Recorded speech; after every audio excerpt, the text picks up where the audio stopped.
northern Iceland, winter of 9074 AD. Inside a closed longhouse, 40 Norse warriors form a circle around something that should never exist in Viking life. A man dressed in the sacred clothes of a vulva, a female seer about to perform her magic. But this isn't about clothing. What happens next will involve rites so deeply against Viking ideas of manhood that the sagas refuse to write them directly, using words so shameful that speaking them meant blood revenge. The man is the Red. 6 months ago, he was a respected fighter who had slain 12 men in fair battle. Tonight he will undergo a change that will give him power to see the future, curse enemies with madness, and bless fields with growth. The price of this gift is that he will no longer be seen as a man in Viking society. He will belong to a third state, neither man nor woman, both honored for his powers and despised for what he became to earn them. The 40 Watchers are not here by choice. Each was chosen because they hold something he needs: knowledge, alliances, or simply the strong feelings needed to fuel Scyther magic. After tonight they will be tied to him through shared acts that, if revealed, would mean the Blood Eagle death. Ribs torn from the spine and pulled open like wings while still breathing. This is the true Viking age your teachers never spoke of. A world where power came through breaking every social rule, where gods asked for deeds so extreme that even Vikings could not speak of them openly, where whole villages joined in rituals that broke the line between man and beast, living and dead, holy and unholy. Tonight you'll see the rites that Vikings themselves tried to erase from memory, rites that Christian writers saw and called purely demonic, practices whispered in dark corners of feast halls, never said in daylight. These are not the Vikings of story. These are keepers of an art so dark their own world struggled to accept them. Before we enter these lost stories, if you enjoy uncovering hidden history, hit the like button and subscribe for more. And please comment below to share where you're watching from. It amazes me that we explore these ancient tales together from so many places, linked through time and space by our shared hunger for the past. Every 9th year, something took place at the Temple of Uppsala in Sweden that made warriors cry and foreign traders run in fear. The great Adam of Bremen, writing in 1070 from those who had seen it, filled pages with what he learned, finally saying some details were too awful for Christian eyes. What could make a medieval writer, a man used to plague, war, and brutal executions, say something was too dark to write? The rite began when Sweden sank into winter solstice, as if the sun itself turned away from what would happen over the next 9 days. This was no simple offering. This was a change of the sacred grove into something that tested the line between worship and horror, between faith and madness. Let me tell you about 3 lives that crossed in Uppsala in the winter of 8052 AD, because their stories show what these rites demanded of all: the chosen, the priests, and the outsiders.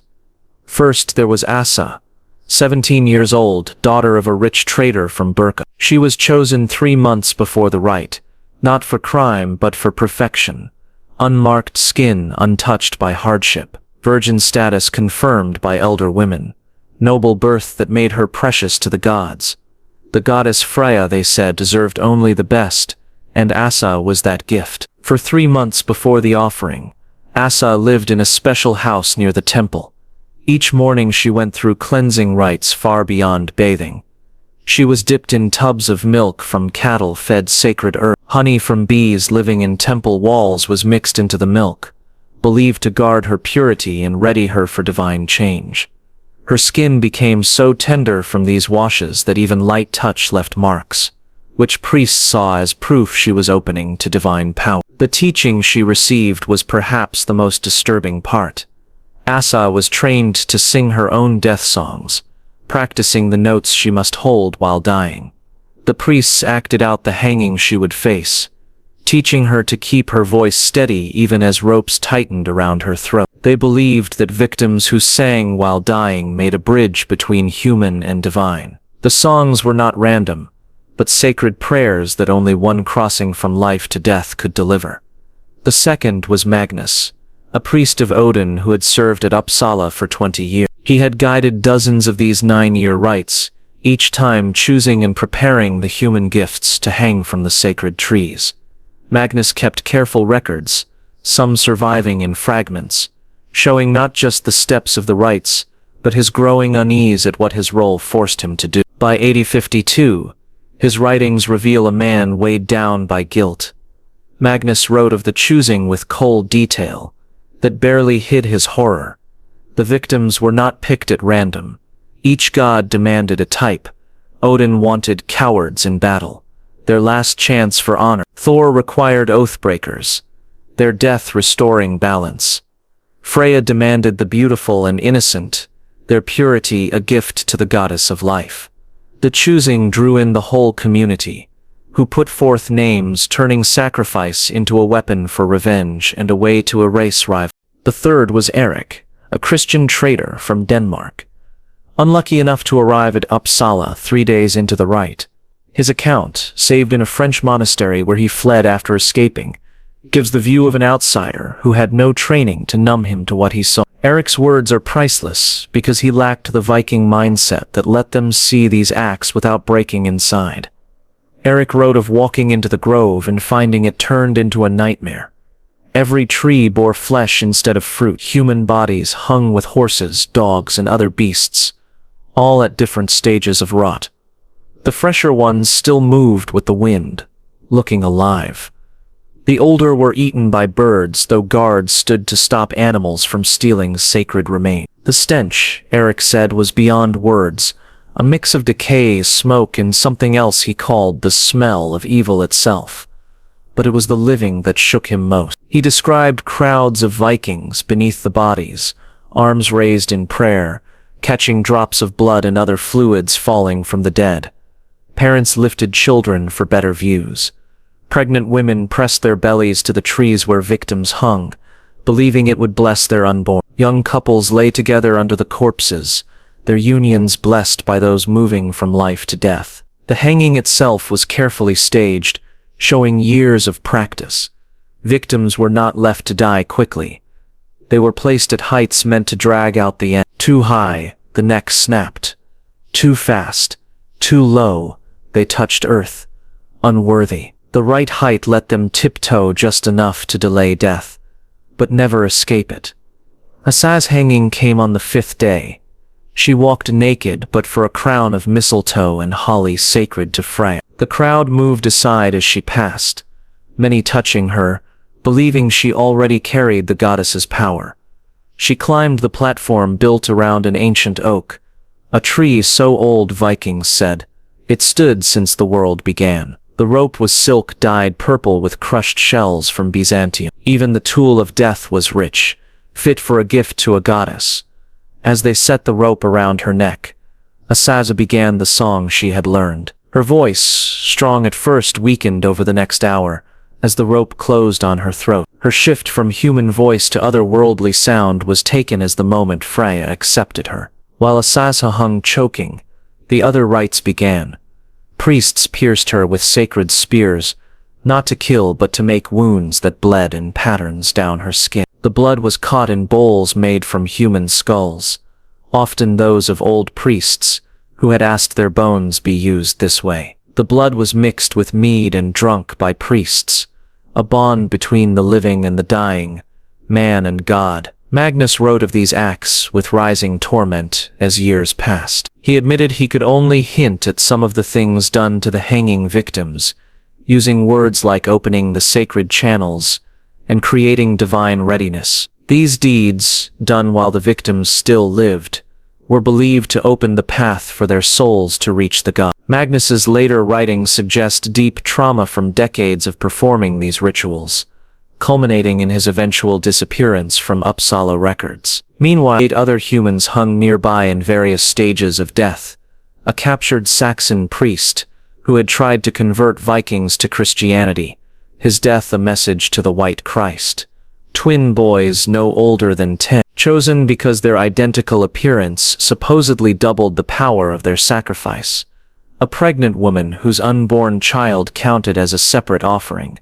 An elderly wise woman who had volunteered, believing death at Uppsala would grant her eternal wisdom. Each sacrifice received specific treatment while dying. The Saxon priest had his tongue cut out to prevent him from calling on Christ. The twin boys were positioned to face each other, forced to watch each other's slow death. The pregnant woman's belly was painted with runes that supposedly transferred the baby's soul directly to Frigg, wife of Odin. The elderly woman had her eyes replaced with sacred stones while still alive, transforming her into a seeing corpse that would prophesy until breath finally failed. Eric's account describes the crowd's behavior during these deaths with horrified fascination. They cheered when victims convulsed, interpreting spasms as divine possession. They fell silent when victims went still, believing the gods spoke through the silence. Children were encouraged to throw flowers at the hanging bodies, each successful hit considered a blessing for the child's future. Women who were menstruating were brought forward to stand beneath female sacrifices, the mixing of menstrual blood with sacrifice blood, creating a powerful magical combination.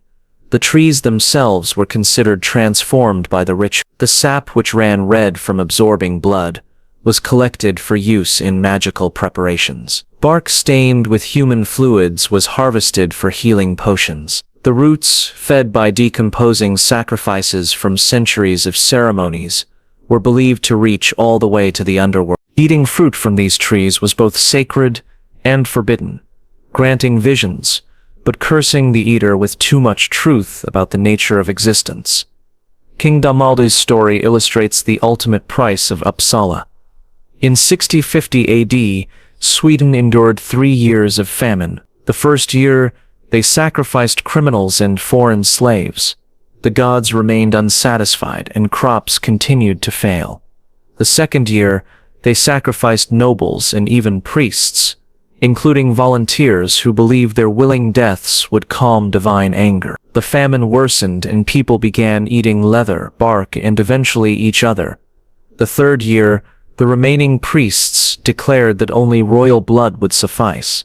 King Damaldi, facing the collapse of his kingdom, agreed to be sacrificed. But his death would not be a simple hanging. As king, he required a ceremony that matched his status. For 9 days before his hanging, pieces of his flesh were cut from his body and burned as offerings. Small pieces at first, then larger, until by the 9th day he was more wound than man. Only then was he hanged from the central oak, his mutilated body swaying above his 6-year-old son, who would inherit both crown and the knowledge of what kingship might ultimately demand. The economic impact of Uppsala's ceremonies was staggering. Every 9 years, the surrounding regions had to provide not just sacrifices, but support for thousands of witches, priests, and participants. Entire harvests were consumed in feasting. Wealth equal to years of trade was burned or buried as offering. The human cost went beyond those sacrificed to include families destroyed, communities depopulated, and bloodlines ended forever. Yet participation was considered mandatory. Those who refused to attend or contribute faced accusations of impiety that could result in outlawry or worse. Social pressure to not just witness but celebrate these deaths created a culture where atrocity became normalized, even celebrated. Children who grew up attending Uppsala ceremonies every 9 years became adults who saw human sacrifice as natural as the changing season. The psychological techniques used at Uppsala reveal a sophisticated understanding of crowd manipulation and trauma bonding. By requiring entire communities to participate, witness, and even celebrate these sacrifices, the priests created shared complicity that bound people together. Everyone had blood on their hands, literally or figuratively. Everyone had cheered while innocents died. This shared guilt created a powerful social cohesion that made questioning the rituals feel like betraying not just the gods but the entire community. The transformation of Uppsala during these ceremonies went beyond the physical. Witnesses described a change in the very air becoming thick and difficult to breathe. Colors seemed more vivid, as if the blood and death had awakened something in the land itself. Sounds carried differently, with some claiming they could hear the gods speaking through the wind and the trees. Whether this was mass hallucination brought on by smoke from burning herbs, the psychological impact of witnessing mass death or something genuinely supernatural remains debated. The creation of a berserker began not with warrior training but with the systematic destruction of human identity. The process started with boys as young as 7, chosen not for aggression but for a certain emptiness behind their eye. Recruiters looked for children who could skin a rabbit without expression, who could watch suffering without flinching, who seemed to exist apart from normal human emotion. These were not psychopaths in the modern sense, but children whose souls seemed loosely tied to their bodies, ready to be separated and replaced with something else. Let me tell you about Thorvald's transformation, because his journey from child to something between man and beast shows the full horror of berserker creation. Thorvald was 8 when they came for him. His father had noticed troubling signs. The boy would stand in freezing rain for hours, testing his endurance. He would catch birds and slowly pluck their feathers, not from cruelty, but to watch the moment they accepted death. He feared no pain, once holding his hand over a candle flame until the flesh burned black, just to see what his body could endure. These were not signs of toughness, but of a dangerous disconnection from normal feeling. The berserker trainers arrived at night, as they always did. Thorvald's mother tried to hide him, but resistance was useless. The boy was marked for transformation, and fighting it would only see the family outlawed. His last night in human society was spent in tears, not his own, but his family. Thorvald watched them weep with the same detachment he had shown watching birds die. He was already halfway to what they needed. The journey to the wolf camps took 3 days through thick forest. These camps were hidden in places even hunters avoided, not from fear of wolves, but from fear of what they might see. The first lesson began immediately. Thorvald was stripped of his clothes and name. He would be called Whelp until he earned a new identity through transformation. His clothes were burned before him, a symbolic destruction of his human past. The first stage of training broke human habits and replaced them with animal instincts. Thorvald spent his first month in a pit built for this purpose. It was deep enough that he could not climb out, narrow enough that he could not lie down, dark enough that day and night became meaningless. Food was thrown down at random, raw meat, sometimes fresh, sometimes rotting, sometimes still clinging to living animals he had to kill in the dark. Language was the first human trait to disappear. If Thorvald spoke, the pit would be flooded with water mixed with wolf urine, until he nearly drowned. After the 3rd flooding, he stopped speaking. After the 10th, he forgot speech was ever something he could do. Trainers lowered recordings of wolf howls into the pit, and Thorvald had to mimic them perfectly. A wrong sound meant no food. A correct howl meant meat. But the physical change was only the beginning. The mental reshaping of berserkers used methods modern psychology would not rediscover for centuries.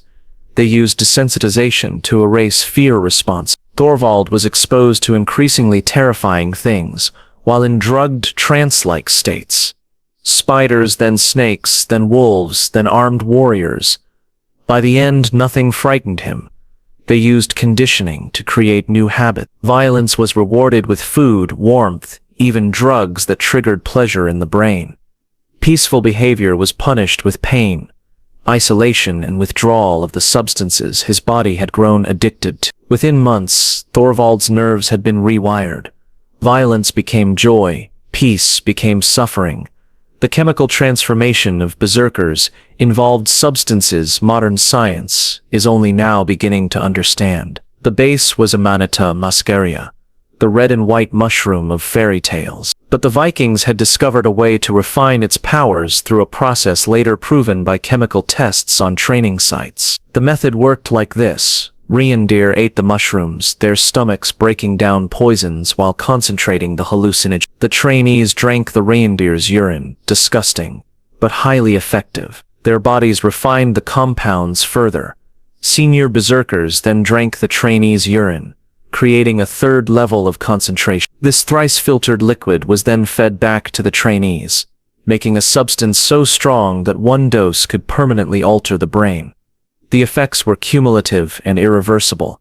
After months of consumption, neural pathways would restructure. The amygdala, which processes fear, would atrophy. The prefrontal cortex, which governs impulse control, would shrink. Meanwhile, the areas controlling aggression and physical capability would expand. Brain scans of modern descendants of known berserker bloodlines show unusual structures that suggest these changes became heritable.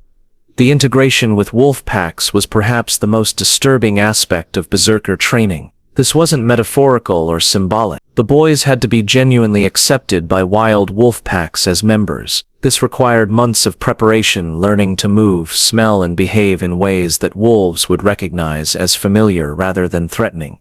Thorvald's integration began with scent transformation. He would roll in wolf feces and urine daily until his human scent was completely masked. He would eat the same diet as wolves: raw meat, organs, and partially digested vegetation from prey stomachs. His body odor changed, becoming something neither human nor wolf, but compatible with both. When finally introduced to a pack, he had to demonstrate complete submission, exposing his throat and belly, allowing himself to be bitten and mounted without resistance. Living with a pack required constant reinforcement of his position as the lowest member. He ate last, getting only scraps after every wolf had fed. He slept on the edges of the group, exposed to cold and predators. He had to participate in hunts despite lacking the teeth and claws that made wolves effective hunters. But gradually, something shifted. The wolves began treating him less as an intruder and more as a disabled pack member who needed protection.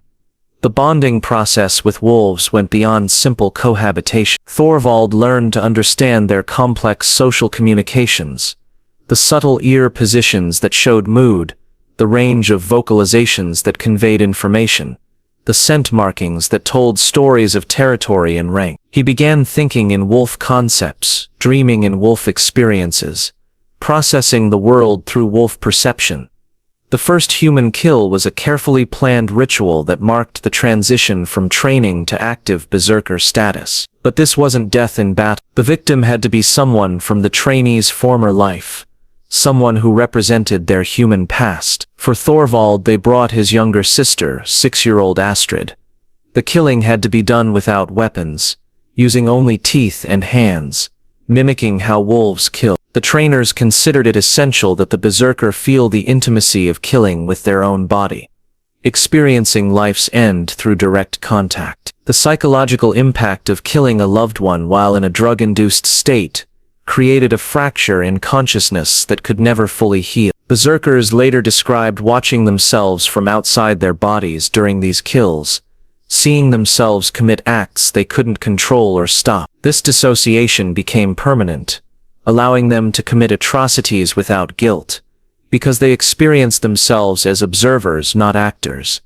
The physical transformation of berserkers was dramatic and partly irreversible. After a year of training, their muscle density increased by up to 40% without added weight. Their body temperature ran several degrees higher than normal, allowing them to fight naked in winter. Their pain response almost disappeared. They could suffer wounds that would incapacitate normal humans and continue fighting. Their digestion adapted to raw meat, losing the ability to process cooked food. The berserker rage itself was more than ordinary battle fury. Witnesses described changes that seemed to break physical laws. Bodies swelled with muscle that hadn't existed moments before. Faces twisted into shapes that didn't seem humanly possible. Some accounts claim berserkers kept fighting after fatal wounds. One allegedly fought for minutes after being decapitated, though this may refer to partial decapitation, where the spine was severed, but tissue still held the head. Between battles, berserkers lived in a twilight state, not fully human consciousness. They required constant management by handlers who understood their altered nature. They were housed in special quarters, often underground, where their needs could be met without endangering society. They were fed diets that maintained their brain chemistry without triggering full rage.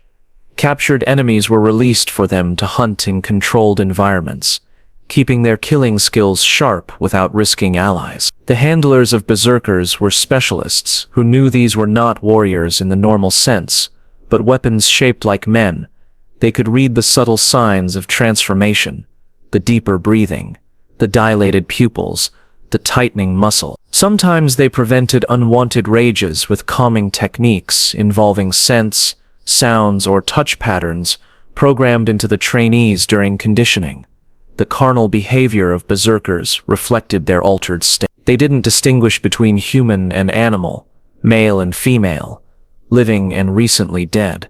In their altered state, they would attempt to mate with anything that moved, and some things that did. After battles, they had to be restrained until the rage subsided, or they would attack anyone nearby regardless of kinship or loyalty. This wasn't crime in the modern sense, but the expression of a mind that no longer recognized human categories or limits. The end of a berserker's life was usually tragic.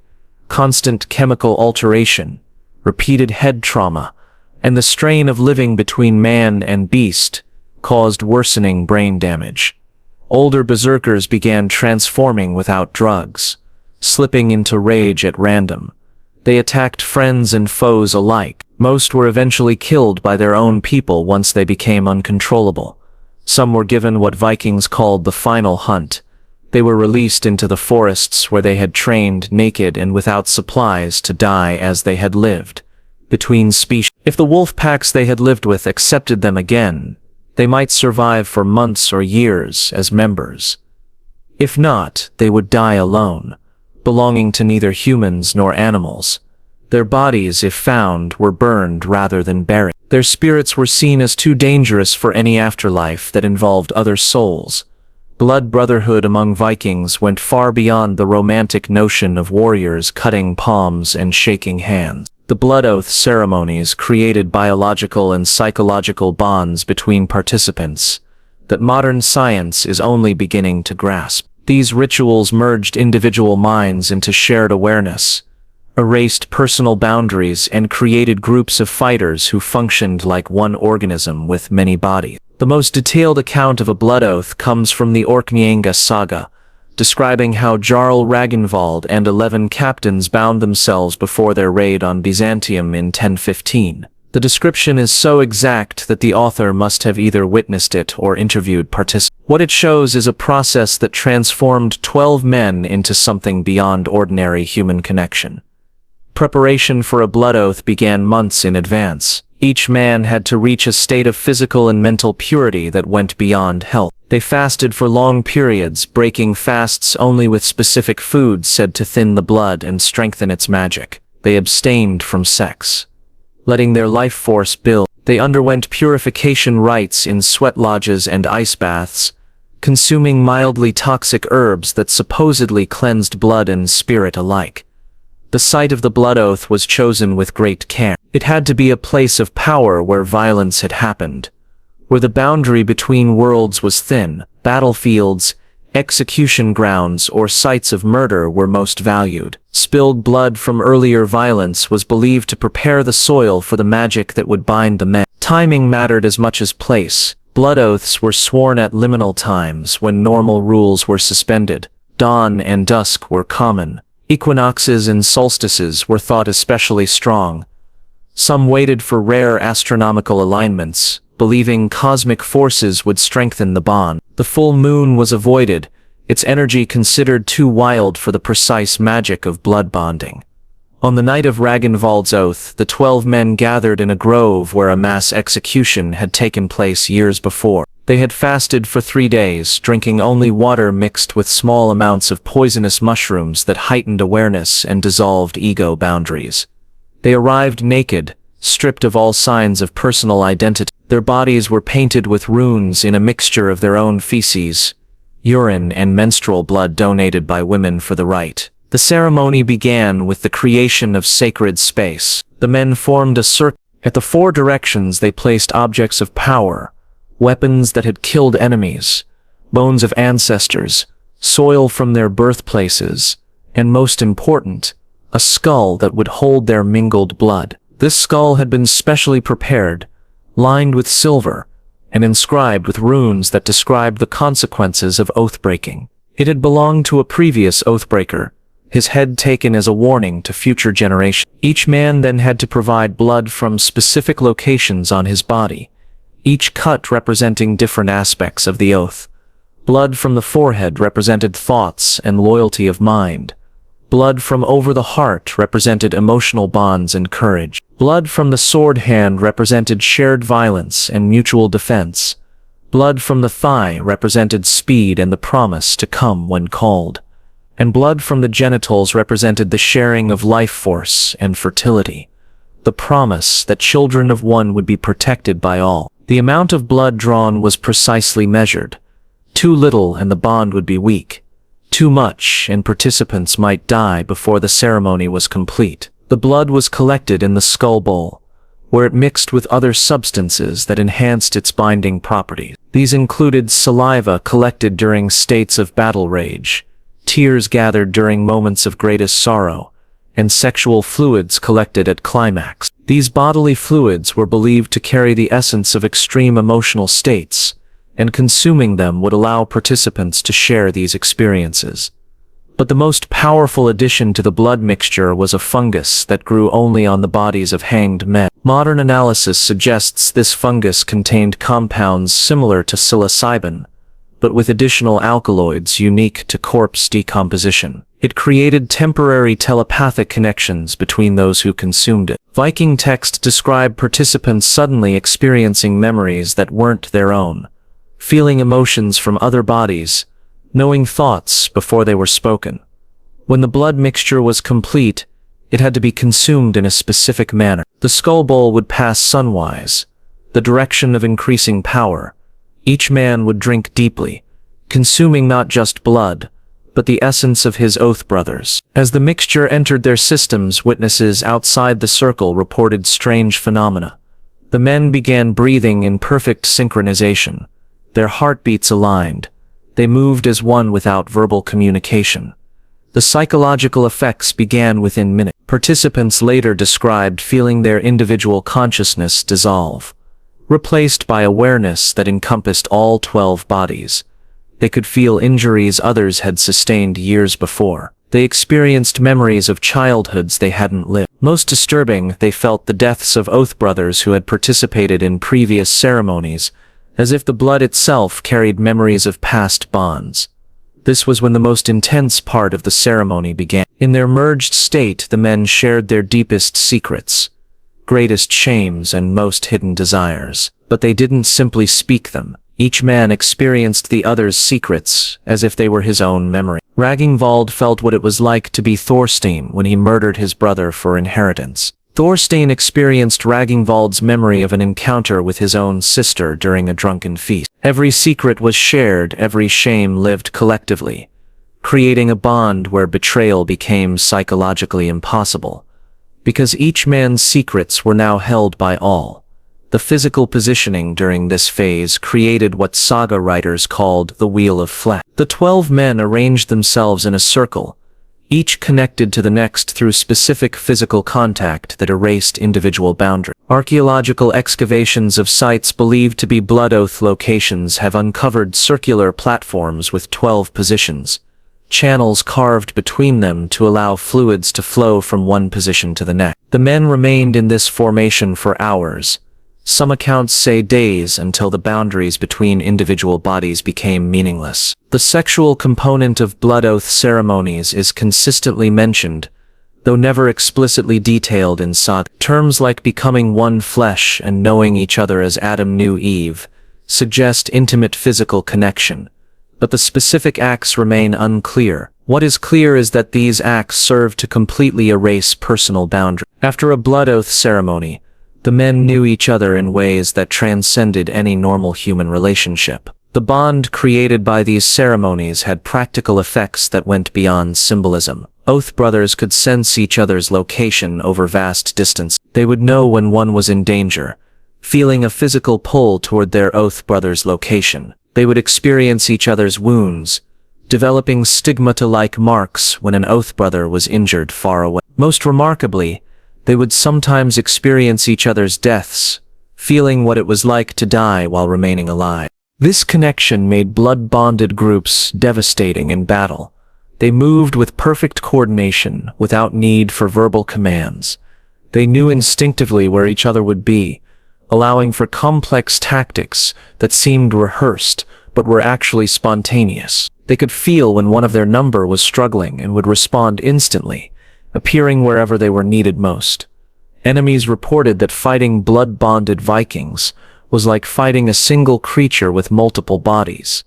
The economic implications of blood bonds were significant. Oath brothers shared everything: wealth, property, women, children. If one died, the others would care for his family as their own. If one succeeded, all benefited. This created economic units that could accumulate and preserve wealth more effectively than individual warriors. Some of the great Viking fortunes were built by blood-bonded groups who pooled resources and opportunities. But the psychological cost was enormous. Living with 11 other consciousnesses constantly present in your mind created strain that many couldn't endure. Some Oath brothers went mad from the constant input of others' thoughts and emotions. Others became unable to function as individuals, requiring the presence of their Oath brothers to make even simple decisions. The bond that made them invincible in battle made them incomplete as individual humans. The breaking of a blood oath, whether through betrayal or attempted withdrawal, had consequences that went beyond social shame. Oathbreakers reported physical pain that felt like their blood was boiling in their veins. They would age rapidly, sometimes decades in months. They experienced hallucinations of their betrayed Oath brothers, even those still living. Some died from no apparent cause other than the severing of the bond, their bodies simply ceasing to function without the connection that had become essential to their existence. When blood-bonded warriors died, the survivors experienced the death as if it were their own. They felt the sword entering flesh, the breath leaving lungs, the consciousness fading to nothing. This experience of death while remaining alive changed them fundamentally. They lost their fear of death, having already experienced it, but they also lost some essential quality of life, becoming hollow, seeking their own deaths to rejoin their fallen brother. Ragnvald's group succeeded in their raid on Byzantium, accumulating wealth that made them all rich beyond imagination. But within 5 years, all 12 were dead. 3 died in a single battle, and the other 9 experienced their deaths so intensely that they collapsed on the battlefield, helpless as they felt their own throats being cut, their own organs failing. The surviving 9 were never the same. Having experienced death 3 times while remaining alive, they became increasingly reckless, seeking death to rejoin their fallen brothers. Within a year, all were dead, some in battle, some by suicide, some by simply willing themselves to stop living. The connection between agricultural success and human sexuality was fundamental to Viking cosmology. They believed that human sexual energy could be transferred to the land, that the fertility of women could be shared with fields, and that the potency of men could strengthen crops. These weren't metaphorical connections, but literal magical operations that required specific rituals, many of which challenged every boundary of acceptable behavior, even in Viking society. The most documented fertility ritual was the annual wedding of the field, which took place during spring planting across Scandinavia. This ceremony required newly married couples to consummate their unions publicly in freshly plowed furrows while the entire community watched and participated. But to understand why Vikings considered this essential rather than perverted, we need to understand their conception of fertility as a force that could be directed, amplified, and transferred through human action. The preparation for field weddings began with the selection of couples. Not every married pair was suitable. The couples needed to be young, healthy, and preferably already proven fertile through pregnancy. They would undergo purification rituals that included fasting, bathing in sacred springs, and consuming foods believed to increase sexual potency. The night before the ceremony, they would be separated, building sexual tension that would be released into the soil. The field itself required preparation beyond simple plowing. The furrows would be arranged in patterns that supposedly channeled sexual energy into the earth. Offerings would be buried at the cardinal points. The sexual organs of sacrificed animals, menstrual blood mixed with semen, and occasionally the bodies of infants who had died naturally, their potential life force given to the earth. The field would be marked with poles topped with carved representations of genitals, designating it as sacred space where normal social rules were suspended.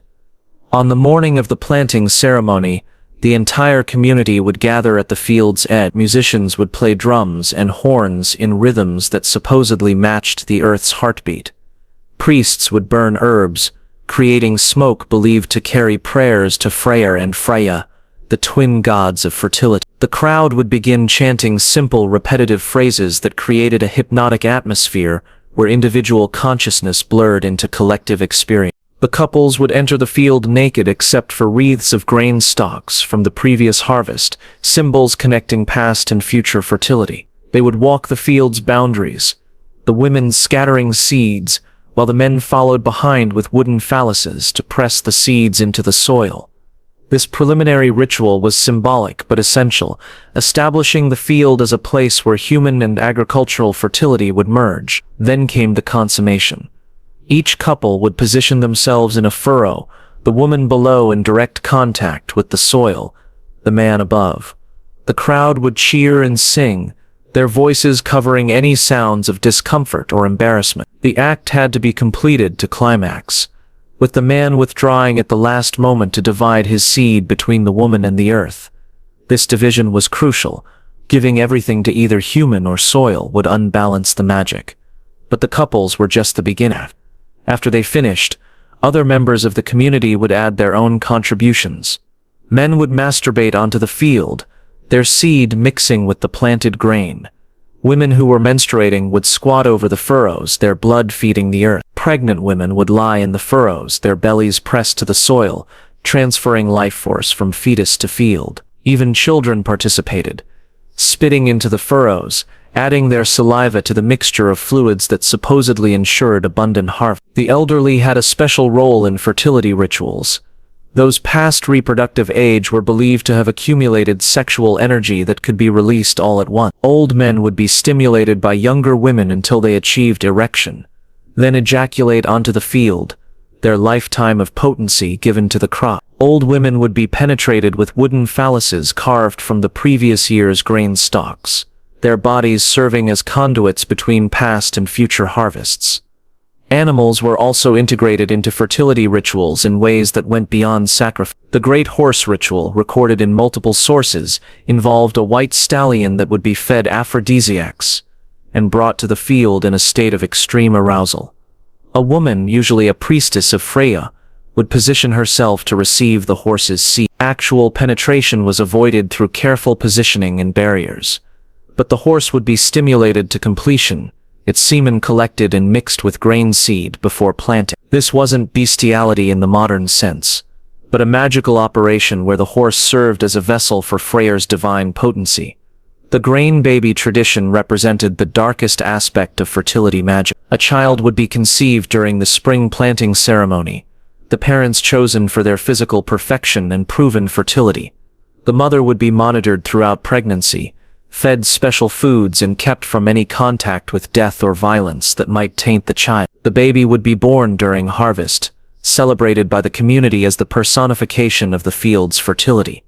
But this child's fate was sealed from conception. After living exactly 1 year experiencing one complete agricultural cycle, the child would be returned to the earth during the next planting season.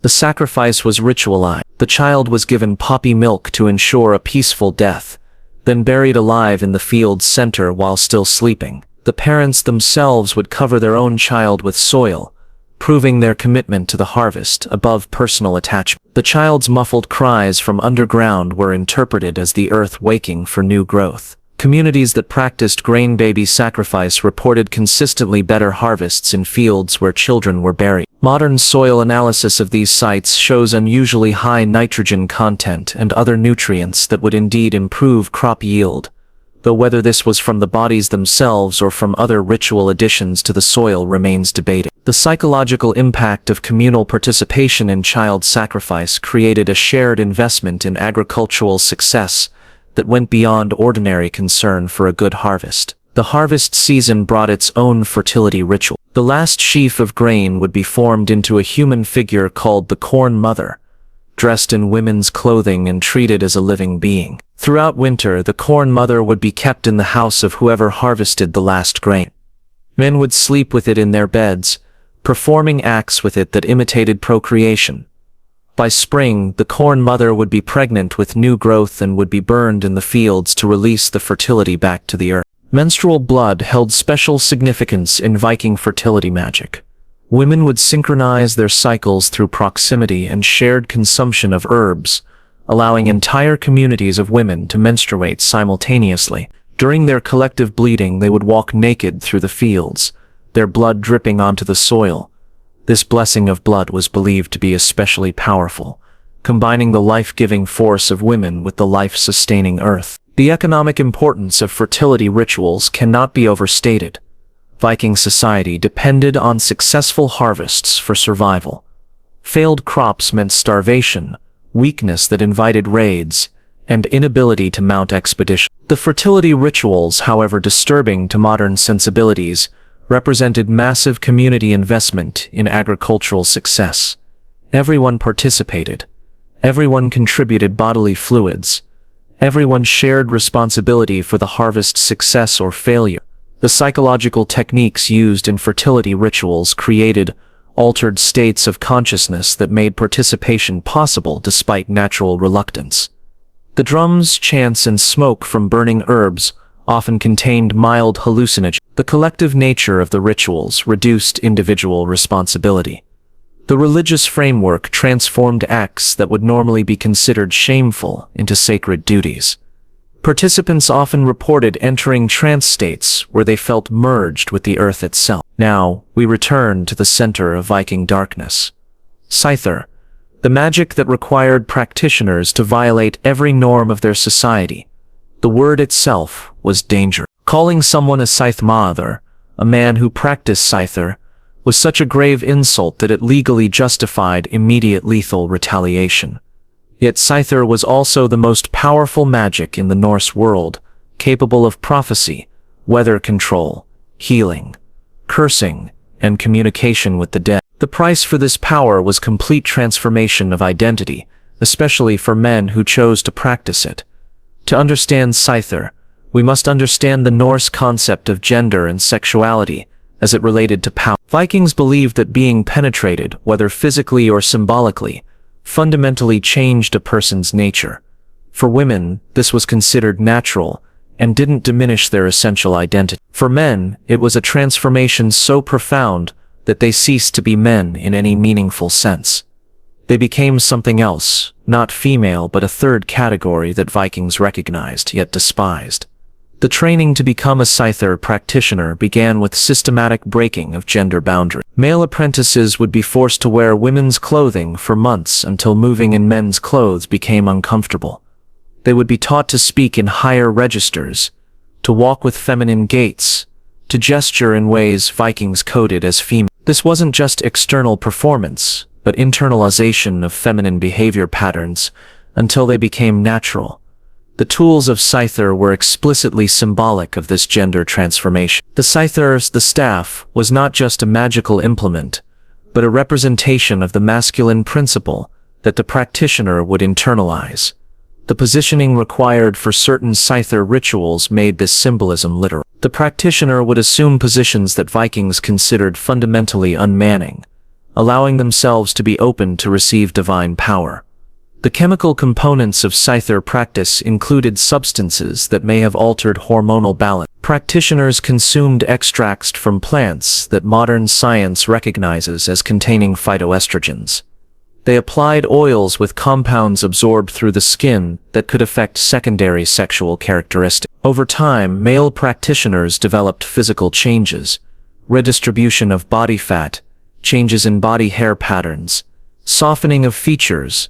Whether this came from the substances consumed or other aspects of practice remains unclear. The actual practice of Scyther required entering altered states of consciousness that Vikings described as being ridden. The practitioner became a vessel for spirits, gods, or forces that used their body to manifest in the physical world. This possession was described in explicitly sexual terms. The practitioner had to be open, receptive, willing to receive. The language mirrored that used to describe the feminine role in intercourse. The most powerful Scyther rituals required multiple practitioners working together in ways that created collective consciousness. They would form circles connected through physical contact and synchronized breathing. They would consume substances that contained compounds from each other's bodies. Saliva, blood, sexual fluids. This mingling was believed to create temporary telepathic connections, allowing the practitioners to combine their power. The prophecies delivered through Scyther were remarkably accurate, suggesting either genuine supernatural insight or access to hidden information networks. Practitioners would enter trance states, speaking in voices not their own, describing future events in detail that later proved exact. They revealed secrets that should have been unknowable. They located lost objects, missing people, and hidden treasures with uncanny precision. But prophecy was only one application. Practitioners could curse enemies with afflictions no physician could cure. They could bless wombs that had been barren for decades. They could drive men mad with desire or revulsion. They could bring storms or sunshine, feast or famine, victory or defeat. The power was real enough that even those who despised Scyther practitioners feared to offend them. The social position of Scyther practitioners was paradoxical. They were simultaneously essential and despised, powerful and marginalized, feared and mocked. They lived on the edges of society, in liminal spaces between settlements. They were called upon in times of crisis, but shunned during normal life. They accumulated wealth through their services but could never use it to achieve traditional status. They existed outside the normal hierarchy, neither high nor low, but other. Female practitioners of Scyther, the vulva, held a different but equally complex position. While women weren't considered degraded by Scyther the way men were, they still faced transformation. The vulva had to maintain states of constant receptivity to spiritual force. They engaged in rituals with multiple partners, human and otherwise, to gather the energy needed for their magic. They used their bodies as conduits for forces that required specific physical preparations and practice. The economic structure around Scyther was sophisticated. Practitioners charged enormous fees for their services, but payment wasn't always in gold or silver. They might demand firstborn children, years of service, or participation in rituals that bound the client to them permanently. Some Scyther practitioners accumulated networks of individuals who owed them service, creating power bases that rivaled those of Jarls. The end of life for Scyther practitioners was often unusual. Many were said not to truly die, but to transition to another state of existence. Their bodies would be found in positions suggesting they had been performing rituals at the moment of death. Some were discovered with objects inserted in ways that suggested attempts to permanently merge with their magical tools. Others seemed to have deliberately chosen death through rituals that went too far. The influence of Scyther on Viking culture went beyond individual practitioners. The concept that power could be gained through accepting transformation, even degrading transformation, created a framework where suffering itself became valuable. This may have contributed to the Viking willingness to endure extremes in pursuit of goals, whether in exploration, warfare, or religious practice. The Blood Eagle wasn't merely execution, it was a theatrical performance that transformed human anatomy into a religious statement. The victim experienced every moment of their transformation from living being to altar decoration, kept conscious through careful technique and chemical assistance. While modern historians debate whether the Blood Eagle was real or a literary invention, archaeological evidence and consistent descriptions across multiple sources suggest it was genuinely practiced, though likely reserved for the most significant enemy. The preparation of a Blood Eagle victim began days before the actual execution. This wasn't to increase suffering, but to ensure the victim would survive long enough to experience the full ritual. They would be fed herbs that prevented shock, including willow bark that managed pain just enough to maintain consciousness without providing relief. They would consume mushrooms that heightened sensory perception, making every sensation more intense. Most importantly, they would be given compounds that prevented blood clotting while maintaining blood pressure, allowing massive trauma without immediate death. The positioning of the victim was as important as the cutting itself. They would be placed face down on a specially constructed platform that held their body at precise angles. Their head would be elevated so witnesses could see their face throughout the procedure. Their arms and legs would be secured with enough slack to allow some movement. The struggling was considered part of the performance, proof the victim lived through their transformation. The first cut would run along the spine, carefully avoiding major blood vessels. The key was to separate skin from muscle without causing immediate fatal blood loss. The skin would be peeled back in two flaps, exposing the ribs beneath. This alone caused agony beyond description. But the ritual had barely begun. The exposed ribs gleamed white through the blood, creating a vision witnesses never forgot. Breaking the ribs required exceptional skill. Each rib had to be severed near the spine without damaging the organs beneath. Vikings developed specialized tools for this purpose, narrow chisels designed to crack bone precisely. The sound of ribs breaking echoed across the execution ground, a rhythmic percussion that accompanied the victim's attempts to scream. Once broken, the ribs would be bent outward like wings, creating the eagle shape that gave the execution its name. The most extraordinary aspect came next. The lungs, normally protected by the rib cage, would be pulled out through the gaps between the spread ribs. Still connected to the respiratory system, they continued to inflate and deflate, resembling wings attempting flight. The visual effect, pink lung tissue moving against white bone and red muscle, transformed execution into something approaching art. Salt would be rubbed into the wounds, not just for pain but for preservation and religious significance. The salt was believed to purify the sacrifice, making it acceptable to Odin. Sacred herbs would be burned, their smoke directed into the exposed lung tissue. As the victim breathed, they inhaled the substances directly into their bloodstream, entering altered states of consciousness that Vikings interpreted as divine possession. Witnesses reported that victims began speaking in tongues, not metaphorically, but literally, producing sounds that did not seem human. Some claimed to hear prophecies of future events. Others said the victims spoke with the voices of God. Modern understanding suggests glossolalia brought on by extreme trauma and psychoactive substances. But to Vikings it was proof the blood eagle opened doorways between human and divine realm. The audience played an active role in blood eagle executions. They would throw offerings at the transformed victim, flowers for female gods, weapons for male gods, food for ancestors. These offerings weren't meant to increase suffering, but to be delivered to the divine realm through the portal created by the spread body. Children were lifted to get better views, this considered educational rather than traumatic. The blood eagle taught lessons about power, revenge, and the price of opposing Viking strength. Other execution methods revealed similar creativity in combining death with religious significance. Drowning in bogs wasn't simple killing, but marriage between victim and sacred bog. The victim would be weighted with stones placed in specific locations, mouth, anus, genitals, that ensured the body sank in the correct position.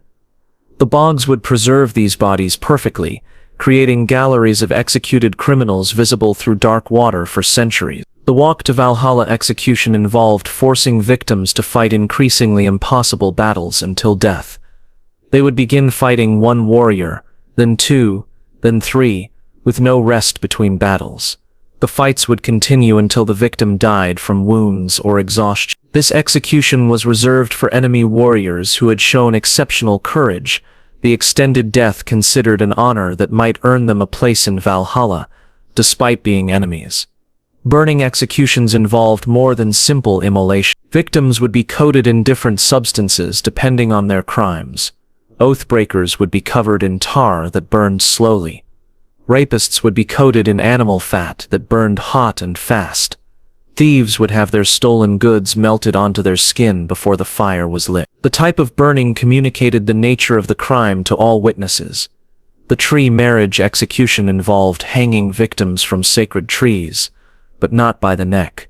They would be suspended by hooks through their backs, shoulders, or thighs, positions that allowed them to live for days. They would be fed by having food forced into their mouths, water poured over them during rain.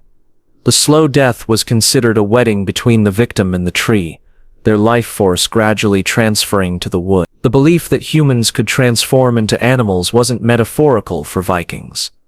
They developed elaborate rituals designed to facilitate actual transformation, or at least states of consciousness so altered that participants experienced themselves as animals. These shapeshift cults went beyond the famous berserkers to include wolf warriors, boar warriors, and even raven mystics who claimed to leave their bodies and travel as birds. The Ulfnar, wolf warriors distinct from berserkers, underwent initiations that required complete integration with actual wolf packs. Boys selected for this path would be abandoned in forests during winter, naked and without tools except a single knife. To survive, they had to be accepted by wolves, not metaphorically, but literally adopted into packs. This required transformation of behavior, scent, and consciousness that went beyond mere mimicry into something approaching actual species change. The process of gaining wolf acceptance began with scent transformation. The boys would roll in wolf droppings and urine until their human scent was completely masked. They would eat the same diet as wolves: raw meat, organs, and the partially digested vegetation found in prey's stomach. Over weeks, their body odor would change, becoming something neither human nor wolf, but compatible with pack recognition systems. The psychological transformation was even more profound. The boys had to learn to think in wolf concepts, dream in wolf experiences, and process the world through wolf perception. This required not just observation but complete immersion in wolf consciousness. They would learn the complex social communications of wolves, the ear positions, tail movements, vocalizations, and scent markings that conveyed specific information.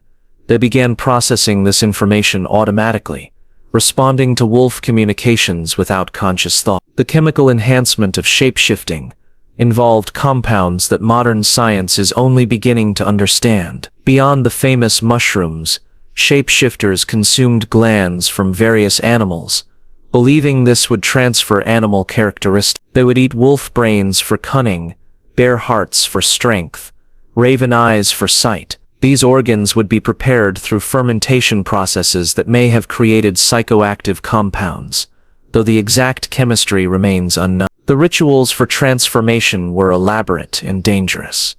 A wolf warrior preparing for battle would begin days in advance.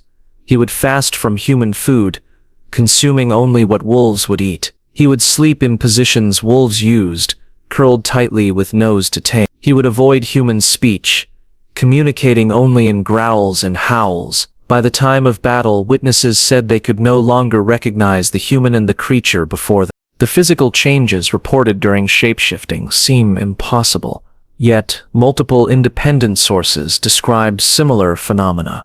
Bodies would grow additional hair during transformation. Jaws would extend, teeth would seem to sharpen. Some accounts describe warriors dropping to all fours and moving with gaits impossible for normal human anatomy.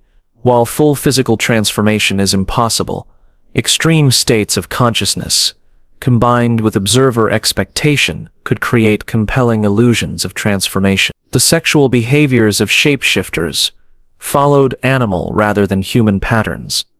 They would mate publicly in groups without regard for human taboos. They would mark territory with urine and feces. They would fight for breeding rights through physical dominance. In their transformed state, human social rules ceased to apply. This wasn't considered criminal, but a natural consequence of accessing animal consciousness. Female shapeshifters, though rarer, underwent different transformations.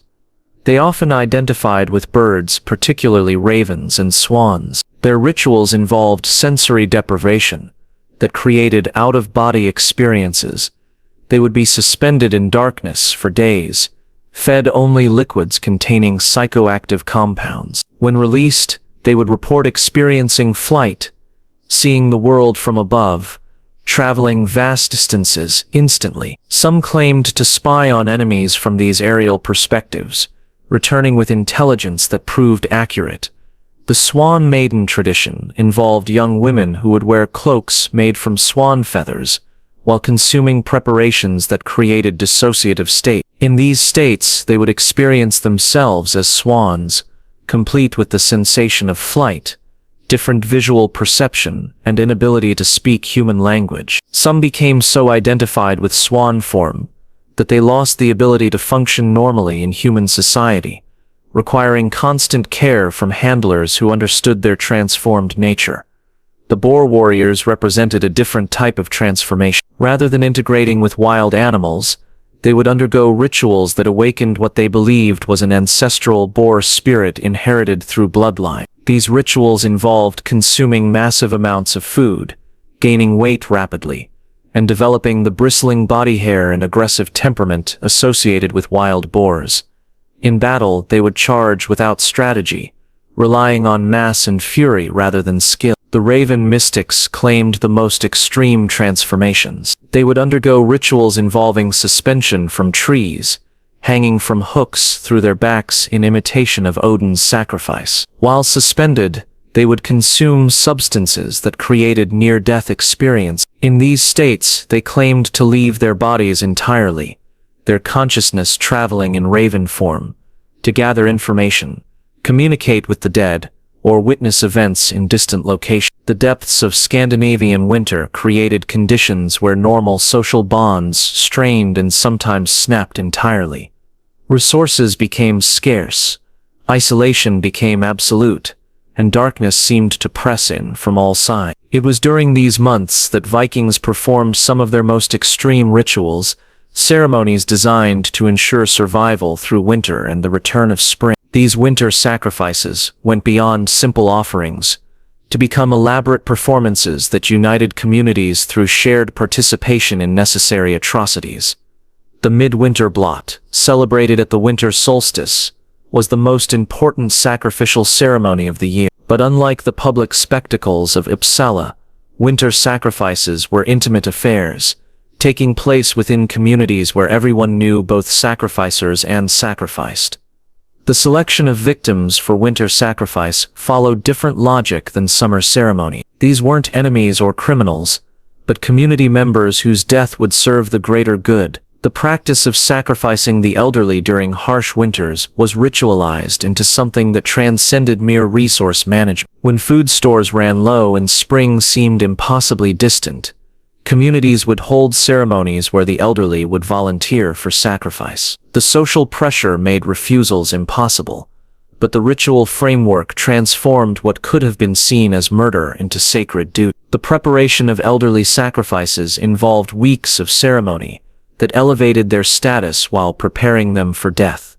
They would be fed the best remaining food, seated in places of honor, consulted on all community decisions. Their memories would be formally recorded, their possessions distributed according to their wishes, their conflicts resolved. By the time of sacrifice they had socially died, their earthly business complete. The actual sacrifice of the elderly took various forms depending on regional tradition. In Norway they would be taken to cliff edges overlooking the sea and encouraged to jump, their deaths feeding the ocean that would return as fish in spring. In Sweden they would be left in forest clearings with ceremonial weapons, dying as warriors even if they had never fought. In Iceland they would be sealed in ice caves with provisions for the journey to the afterlife, freezing slowly while potentially conscious.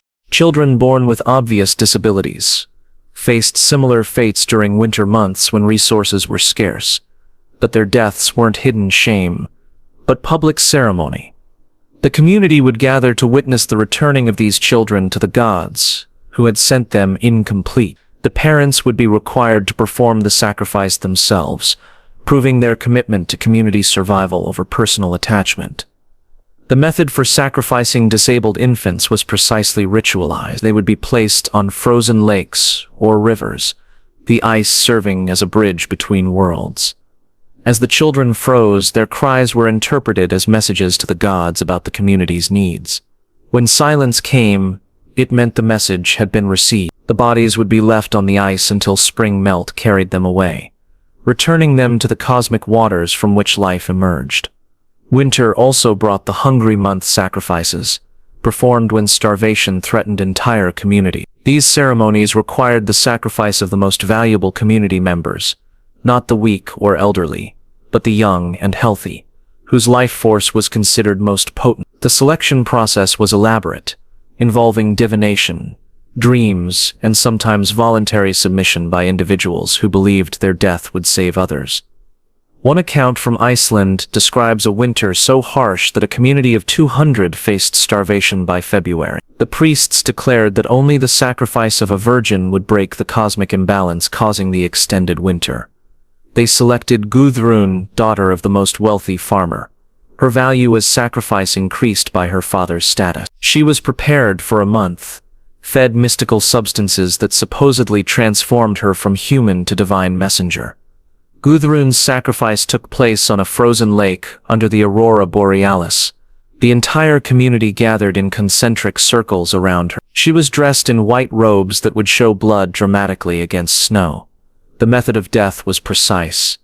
Cuts that would bleed slowly, her life force seeping into the ice over hours. As she died, the community chanted, their breath creating clouds that seemed to carry her spirit skyward. Whether by coincidence or divine intervention, spring came early that year. The psychological impact of winter sacrifices on communities was profound. Everyone had participated in or witnessed the deaths of people they knew. This shared complicity created bonds that transcended normal social connections. Communities that sacrificed together stayed together, united by secrets that couldn't be shared with outsiders. The trauma of winter sacrifices became part of cultural identity, something that marked true membership in the community. The economic calculations behind winter sacrifices were ruthlessly practical. A community might survive losing its elderly, its disabled, even some of its young. It couldn't survive everyone starving. The sacrifices weren't just religious ceremonies but mathematical solutions to resource scarcity. By sacrificing some, the remainder might live to see spring. This cold logic was dressed in religious significance to make it bearable. When Vikings encountered Christianity, they didn't simply oppose it. They systematically inverted and corrupted its ceremonies, transforming Christian sacraments into blasphemous rituals that attacked the new religion at its theological core. These weren't random acts of desecration, but carefully planned performances designed to demonstrate the superiority of Norse gods through the degradation of Christian symbols, spaces, and servants. The capture of monasteries provided Vikings with opportunities for elaborate anti-Christian ceremonies. Monks and nuns weren't simply killed, but forced to participate in inversions of their own rituals. The Mass would be performed backward, with bodily fluids replacing wine and water. Crosses would be inverted and used in ways that violated both their sacred nature and the bodies of those who had worn them. Christian prayers would be rewritten to praise Norse gods, forcing priests to speak blasphemies in the languages they considered holy. One of the most detailed accounts comes from the raid on Lindisfarne in 73, where Vikings didn't just steal treasure, but conducted a 3-day ceremony that systematically corrupted every aspect of the monastery's sacred space. They began by slaughtering animals on the altar, letting blood flow over consecrated surfaces. They forced monks to consume meat on days of fasting, to drink themselves drunk on communion wine, to dance naked around bonfires built from holy books. The treatment of nuns revealed particular creativity in corruption. Their vows of chastity made them valuable for rituals that required virgin violation. But Vikings went beyond simple assault. They would force nuns to marry sacred trees or standing stones in ceremonies that parodied Christian marriage while wedding them to pagan nature worship. These marriages would be consummated in ways that destroyed both physical virginity and spiritual purity. Christian priests faced different but equally systematic corruption. They would be forced to perform baptisms using blood instead of water, to give communion with human flesh instead of bread, to hear confessions that described acts that violated every command. Some priests were kept alive for months, forced to perform increasingly blasphemous ceremonies until their minds broke from the conflict between their faith and their actions.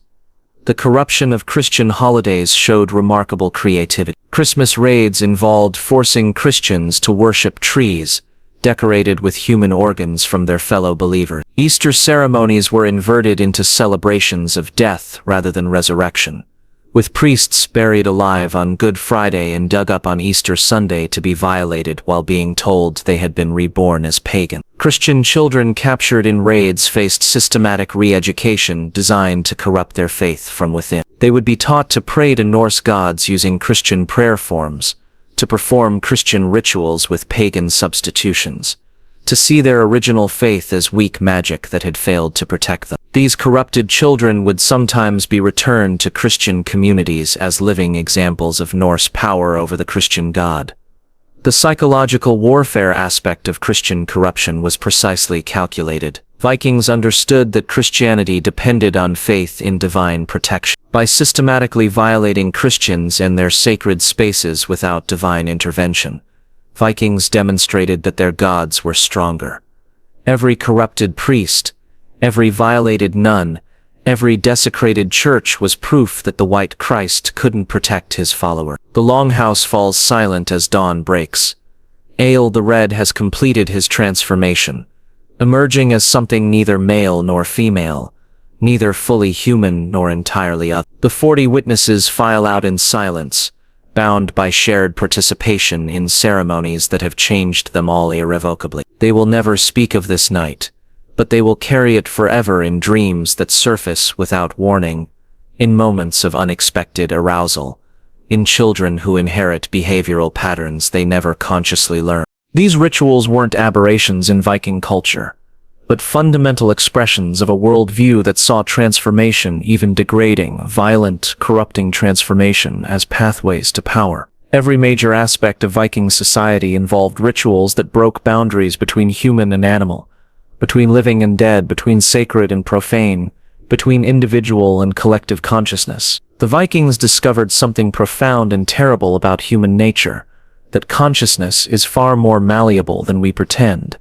that the boundaries we consider absolute are actually arbitrary, that humans are capable of experiences and transformations that challenge the definition of humanity itself. They pushed these discoveries to their absolute extremes, creating a culture where the impossible became mandatory, where atrocity became worship, where degradation became divine. The archaeological evidence continues to surface, confirming what once seemed like Christian exaggeration or literary invention. Every excavation reveals new proof of practices that exceed what historians thought possible. The physical record won't let us forget, even as we try to sanitize Viking culture into something palatable for modern consumption. The bones marked by ritual trauma, the bog bodies preserved in positions of violation, the remnants of platforms built for ceremonies we can barely imagine, all testify to the reality of Viking darkness. The genetic legacy persists in ways science is only beginning to understand. Descendants of Vikings carry markers suggesting ancestral trauma so severe it altered gene expression. Epigenetic changes associated with extreme stress, systematic violence, and psychological transformation appear throughout Scandinavian population. The Vikings literally bred their experiences into the human genome, creating an inheritance that can't be erased by historical revision. Modern Scandinavian culture's emphasis on equality, consent, and human dignity might represent a millennia-long reaction against ancestral practice. The cultures that once pushed human experience to its darkest extremes now lead the world in progressive values. It's as if collective cultural memory, even when consciously forgotten, drives societies away from their own historical darkness. But the capacity for such extremes didn't disappear. It waits in human potential, in the malleability of consciousness, in the ease with which social bonds can normalize atrocity. The Vikings showed us what humans can become when all boundaries dissolve, when violation becomes sacred, when community bonds depend on shared participation in necessary evil. They revealed capabilities that exist in every culture, waiting for the right combination of isolation, pressure, and belief to manifest.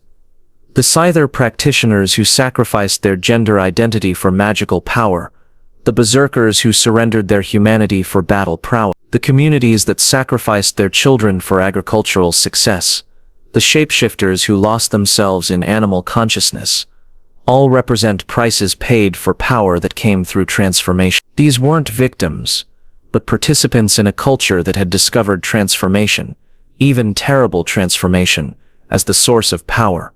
We tell ourselves these were different times, different people, different value. But the psychological techniques Vikings used, trauma bonding, chemical consciousness alteration, systematic boundary violation, collective participation in atrocity, are understood now with scientific precision. The knowledge of how to transform human consciousness through extreme experience can't be undiscovered. It waits in textbooks on psychology, neuroscience, and pharmacology, available to anyone willing to apply it. The Viking rituals officially ended with Christian conversion, but nothing truly ends.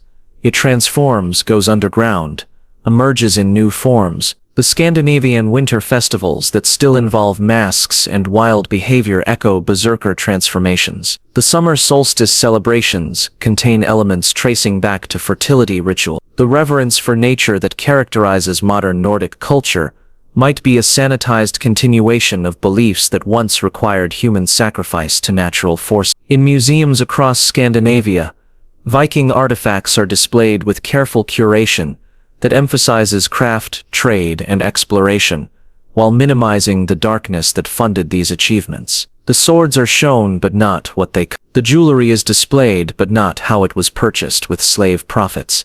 The ships are celebrated but not the human cargo they carried. We've collectively agreed to remember Vikings as brave explorers, rather than practitioners of extremes that challenge our conception of human possibility. But forgetting doesn't erase. The 40 witnesses to Eyjolf's transformation took their secret to graves, but their children inherited unexplained anxieties, strange dreams, behavioral patterns with no clear origin. Their communities prospered from prophecies they couldn't acknowledge, fought battles with tactics derived from blood bonds they couldn't admit, survived winters through sacrifices they couldn't record. The entire culture depended on practices it couldn't officially recognize. The sagas that preserve Viking culture are remarkable as much for what they don't say as for what they do. They use euphemisms, implications, and silences to gesture toward practices that couldn't be directly recorded. They preserve the shapes of rituals while obscuring their content. They tell us that certain things happened while refusing to tell us what those things were. The silence itself becomes testimony to experiences that exceeded language's capacity to contain them. This is the true Viking legacy. Not brave warriors and skilled sailors, but humans who discovered the absolute extremes of consciousness and made them sacred. They showed us what we're capable of when all restrictions disappear, when community bonds depend on shared violation, when power comes through transformation that destroys even as it empowers. They revealed aspects of human nature that we've spent 1,000 years trying to forget. The Scyther's staffer stands abandoned in the empty longhouse, waiting for the next practitioner desperate enough to pay its price. The platforms where blood eagles were performed lie buried under centuries of soil, but their shapes remain visible to those who know what to look for. The trees at Uppsala no longer bear human fruit, but the ground beneath them remains unusually fertile. The bog bodies wait in museums, perfectly preserved reminders of prices paid for community survival. Somewhere in Iceland, in Norway, in Denmark, in Sweden, there are people who dream of rituals they've never witnessed, who feel pulls toward practices they've never learned, who carry in their cells the memory of ancestors who discovered the darkest possibilities of human experience. The genetic echo of Viking darkness persists, waiting for recognition, for understanding, or perhaps for repetition under new names and justifications. The Vikings are gone, but what they discovered about human capability remains. It waits in our potential for transformation, in our capacity for extremes, in the ease with which communities can normalize atrocity through shared participation. They showed us the depths. We chose to forget, but the depths remain, patient and eternal, waiting for the next culture to rediscover what should have stayed hidden. This is what the Vikings did in the darkness between their celebrated achievements. This is what funded their expeditions, powered their victories, sustained their culture. This is the price they paid for the power that let them reshape the medieval world. They discovered that humans could be transformed into weapons, that consciousness could be altered beyond recognition, that communities could bond through shared atrocity, that the boundaries we consider absolute are actually negotiable. The witnesses to these rituals created a conspiracy of silence that lasted centuries. They couldn't speak of what they had seen, done, enabled, but their silence speaks louder than words, creating gaps in the historical record that testify to experiences too extreme for documentation. The shape of their silence reveals the magnitude of what they witnessed. Modern practitioners of Norse paganism carefully reconstruct Viking rituals while consciously avoiding their darkest element. They perform blots without blood, conduct scyther without transformation, celebrate fertility without violation. This sanitized practice might be necessary, but it also represents a fundamental disconnection from the reality of Viking spirituality, which was inseparable from extremes that modern ethics cannot accommodate. The question remains, what drove Vikings to develop such extreme practice? The harsh environment doesn't fully explain it. Other Arctic cultures didn't develop similar rituals. The warrior culture doesn't account for it. Other military societies maintain different boundaries. Something specific about Viking culture, perhaps the combination of isolation, cosmic worldview, and social structure, created conditions where extremes became not just possible, but necessary. Perhaps it was their conception of transformation as the fundamental force of existence. The Norse cosmos was one of constant change, ice becoming fire, giants becoming gods, humans becoming animals, living becoming dead, and potentially back again. In such a worldview, refusing transformation might have seemed like refusing existence itself. The extremes of Viking rituals might represent the logical conclusion of a philosophy that saw transformation as sacred regardless of its nature. Or perhaps it was their understanding of power as something that had to be taken through sacrifice, specifically sacrifice of identity, dignity, and humanity. The scyther practitioner sacrificing gender, the berserker sacrificing humanity, the blood-bonded warriors sacrificing individuality, all represent prices paid for powers that couldn't be obtained while maintaining normal human identity. The Vikings discovered that the greatest powers required the greatest sacrifices, and they were willing to pay prices that other cultures couldn't imagine. The economic success of Viking society depended on these extremes. The raids that brought wealth were powered by berserkers and blood-bond warriors. The agriculture that sustained populations was ensured through fertility rituals. The navigation and planning that enabled expansion came through scyther prophecy. The social cohesion that allowed small populations to impact the entire medieval world was maintained through shared participation in rituals that bound communities through complicity. Remove the extreme rituals, and Viking success becomes inexplicable. This creates uncomfortable questions about the relationship between cultural achievement and cultural darkness. The Vikings who gave us advanced navigation, sophisticated poetry, complex legal systems, and democratic assemblies were the same people who practiced systematic human sacrifice, ritualized sexual violence, and community bonding through shared atrocity. The culture that produced the Eddas also produced the Blood Eagle. The society that developed the Thing assembly also developed scyther transformation. We want to separate these elements to claim the achievements while rejecting the darkness. But they were inseparable parts of a single cultural system. The extremes weren't deviations from Viking culture, but expressions of its core values. The rituals weren't perversions of Viking spirituality, but its most sincere manifestation. The transformations weren't corruptions of humanity, but attempts to transcend its limitations. This is the final lesson of Viking darkness, that human cultures are capable of normalizing absolutely anything through the right combination of belief, social pressure, and shared participation. The Vikings created a society where parents could sacrifice their children, where warriors could abandon their humanity, where entire communities could participate in atrocities, all while maintaining functional social bonds and even seeing these acts as sacred duties. The capacity to create such cultures didn't disappear with the Vikings. It waits in human potential,